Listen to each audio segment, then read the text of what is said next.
palatada bir gözəl hamiləmiz yatır və bugün doğum günü olduğu üçün biz onu sürpriz eləmək istəyirik.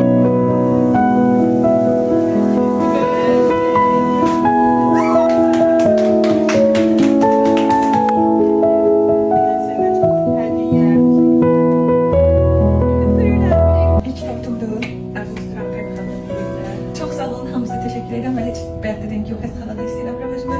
Çünkü çok doğma davranırlar, həqiqətən çok her şey süperdi. Siz süpersiniz. Çok sağ olun. Her şey sağlamlıq dünyaya gətirəcəm və əsas məsələ o. İnşallah, inşallah. Çok sağ olun, her şey için teşekkür ederim. Bizim ən şımarıq, ən həssas, ən duygusal və eyni zamanda ən sevdiyim pasientlərdən biridir. Mənim canımdır, gözlərimdir. Hər zaman var olarsa təbrik edirəm. Bir daha 100 yaşa balam da doğu inşallah. Gələr bu vaxtda masaya, bu kravata uzanarsan, ikinci bəbək üçün. Sağlıqla. Şəhərli olsun.